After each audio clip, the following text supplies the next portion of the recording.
Om Sri Sai Ram. Gita Vahini Chapter-4. Further discussion of grief at killing, cultivating fortitude and its benefits, action without desiring the fruit, the yoga of intelligence.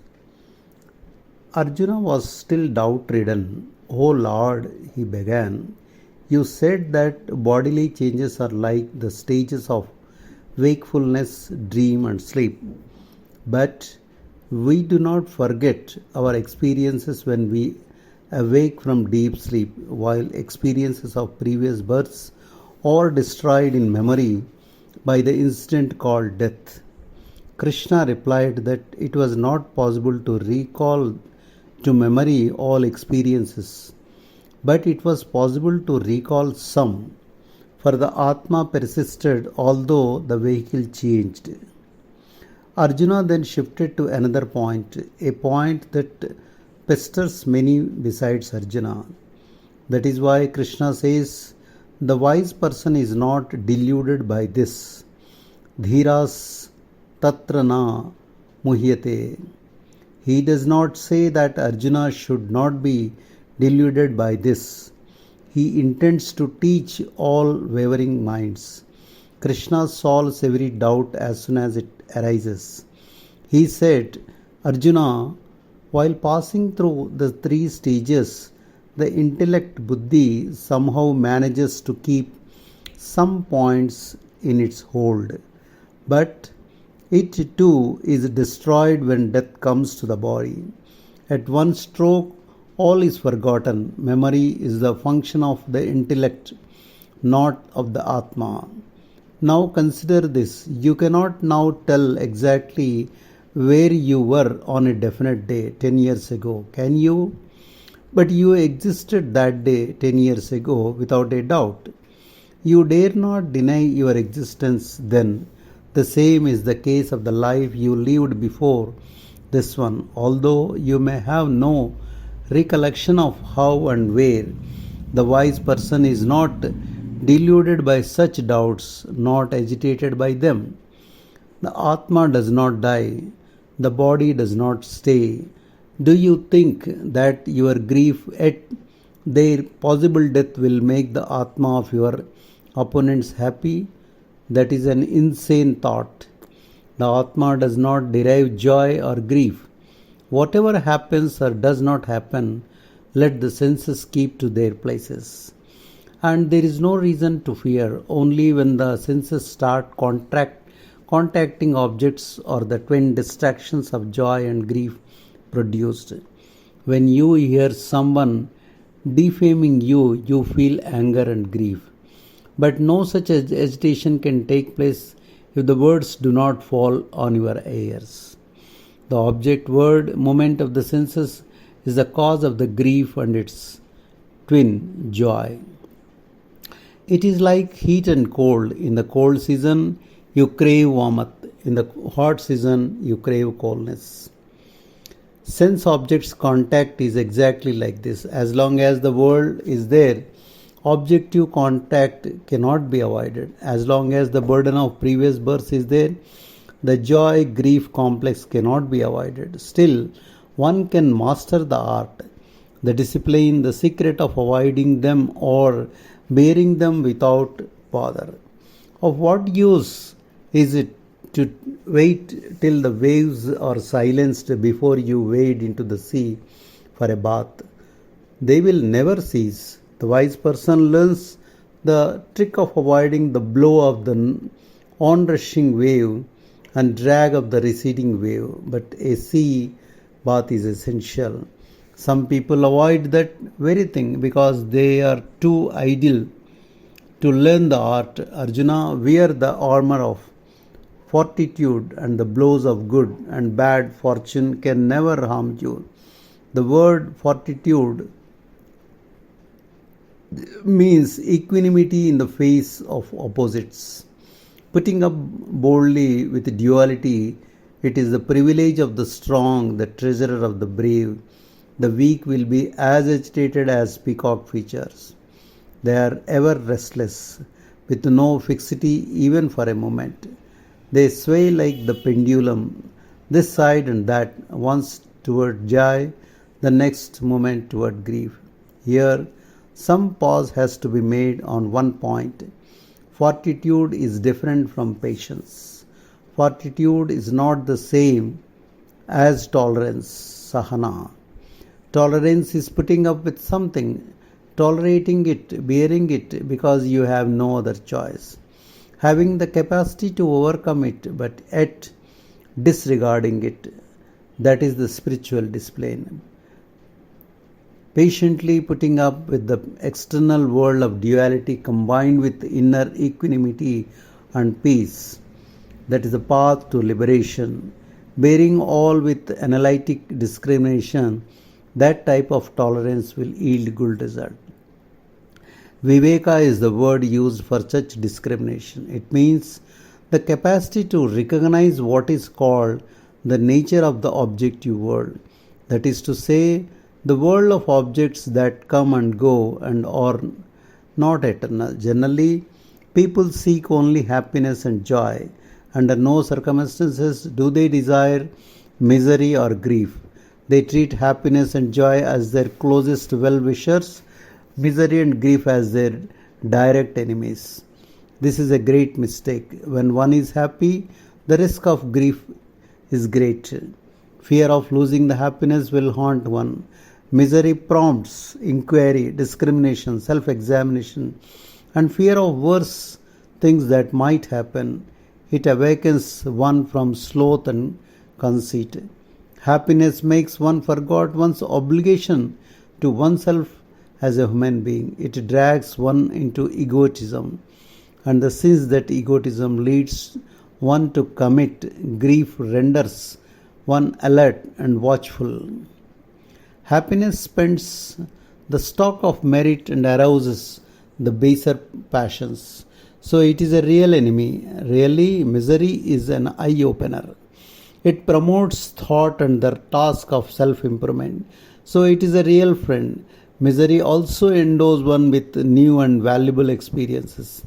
Happiness draws a veil over experiences that hardens people and makes them tough. So, troubles and trials are to be treated as friends, at least not as enemies. Only it is best to regard both happiness and misery as gifts of God. That is the easiest path for one's own liberation. Not to know this is the basic ignorance. A person so ignorant is blind, really. Happiness and misery are like the blind person who must always be accompanied by one who sees. When the blind person is welcomed, inevitably you have to welcome the person with eyes, who is the constant comrade of the blind one. So too, happiness and misery are inseparable. You cannot choose only one. Moreover, misery highlights the value of happiness. You feel happy by contrast with misery. Thus said Krishna to Arjuna to teach him the insignificance of all duality. Then Arjuna resumed, Madhava, what profit is there if your advice is followed and if the necessary fortitude, titiksha, is cultivated? Forbearance is perhaps the only result. There is no benefit, is there? Krishna replied, O son of Kunti, the hero is the steady person who is not agitated to the slightest extent by ups and downs caused by roaring waves on the sea of life, who does not lose the poise that has become part of their nature, who keeps to the schedule of spiritual discipline, whatever the attraction or distraction. The wise one is unaffected by the ever-present dualism of the objective world. The wise one is the person referred to as Dhira. Dhi means intelligence. It is the quality that makes a person a perfect person. Purusha. It is not the dress or the mustache that makes the person. Manhood comes with the rejection of the dual. To deserve the status, one ought to earn victory over internal rather than external foes. The exploit is to conquer the twin foes of joy and grief. Well, you might have another doubt also. Your heart is a nest of doubts. You might still ask what the gain of victory is. The gain is immortality. Let me assure you, things of the world cannot confirm that state of bliss. They can give only relative or not absolute bliss. When you rise above the joy and grief, bliss is absolute, independent, full. Arjuna, you are a man among men, so you have no need of this paltry victory over worldly enemies. You deserve the bliss of immortality. Thus saying, Krishna began telling him of the science of Atma and non-Atma, the discipline by which one can discriminate between the two. The self-knower, Atma Jnani, is not bound by the result of action, karma. Only those who indulge in action without awareness of the Atma, their real self, get bound. Like the person who has learned swimming, the wise person can safely wade into the sea of worldly activity. If you do not know how to swim and still enter the sea, the waters will swallow you up and death is sure. This explains why Krishna taught Arjuna the key science of self-knowledge. Atma neither kills nor dies. Those who believe that it kills or dies are unaware of its nature. The Atma of Arjuna does not kill. The Atma of Bhishma or Drona does not die. The Atma of Krishna does not prompt. These are just phases of the cause-consequence duality. The Atma cannot be the cause or consequence of any action. It is changeless. There are 6 forms of modulation or modification: originating, existing, growing, altering, declining, and getting destroyed. These are the 6 transformations. Origination or birth is when it was not and later is. Termination or death is when it is and becomes is not. Birth happens to organic beings, not inorganic things. But the Atma has no organs, it is without parts. The Atma is not born, so how can it die? Whom does it kill? It is unborn, eternal. Just as a person discards old clothes and wears new ones, the dweller in the body, Dehi, discards one body and dons another. The body is to the individual what the clothes are to the body. If you understood the real nature of the Atma, then you would not get way to grief. All the weapons that you wield can harm only the material body. They cannot harm the modifications Atma, modification less Atma. Know this as truth and renounce this despondency. The foremost duty of a warrior is to stay on the side of Dharma and destroy Adharma. Consider your good fortune. You have worthy foemen like Bhishma on this battlefield. The same Bhishma fought in the past with his own guru, the Brahmin who taught him all the arts. The great Parashurama himself, primarily in order to carry out his warrior duty. And now you, like a coward, are afraid to take arms against such stalwarts. A warrior finds his duty fulfilled when he upholds the cause of Dharma in spite of all odds. That is the path of progress. Shetam means sorrow. And a warrior Kshatriya is he who protects being from sorrow. A chance like this to wage a war on behalf of Dharma against the forces of Adharma comes but rarely. The war that is waged to establish peace and plenty in the world is referred to as dharmic battle, and this is just such a struggle where justice is bound to win. You have been blessed as a warrior to take part in this dharmic battle. Just imagine how much merit you will acquire by the service to the world which you are set to do now. The Kauravas have not desisted from any sin, injustice or vice. They insulted elders, deserted the virtuous, defamed the chaste, and wounded the self-respect of the good. Countless are their misdeeds. Now the moment for retribution has come, and they are about to answer for all their crimes. And just at this hour, if you behave like a coward, you bring dishonor to your parents, to your brothers, and indeed to the entire warrior caste. You imagine that it is a sin to engage in war. That is a great error. The sin, on the other hand, lies in avoiding the chance to destroy the wicked, in prolonging the agony of the virtuous. Give up your dharma now, and you run the risk of falling into perdition. He told, hold fast to it, and you are untouched by sin. Be of fixed mind, and do not give away to either one or the other among all the dualities of the world. From verse 31 of the chapter, Krishna spoke of this devotion to one's duty in 8 verses. One should engage in activity with a mind steady in the midst of fortune, good and bad. This was Krishna advised in verse 37. Verse 39 is a transitional verse, for after saying, I have described to you the Sankhya, see the glossary, arguments, Isha, Tibithatam Sankhya, Krishna said that he will go on to teach him the yoga of intelligence and asked him to listen with care. When desired to attain, the fruit of action is renounced with full awareness, then it becomes what Krishna calls the yoga of intelligence.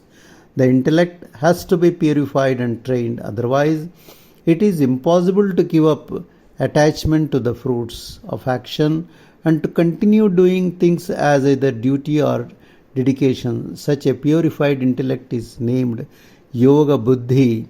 Cultivate it, and then through it liberate yourself from the bondage of action karma. Really speaking, you, the true you, is above and behind action. You might say you will desist from action karma rather than practice the difficulty, discipline of renouncing the fruits of thereof. But that is impossible. No, it is inevitable. One has to do some action or other. Not for a single moment can one free oneself from action, says Krishna in the 3rd chapter of the Gita. Arjuna, every deed or activity has a beginning and an end, but desireless action karma has no such. That is the difference between the two. When action is done with a view to the gain therefrom, one has to suffer the loss, the pain, and even the punishment. But desireless action frees you from all this. Desire the fruits of action and get born again and again, caught up in that desire. Give up that desire, and you are liberated from the flux. The practice of this type of renunciation ends the state of bondage. The main point is to stick to the goal. The goal is action, not its fruit.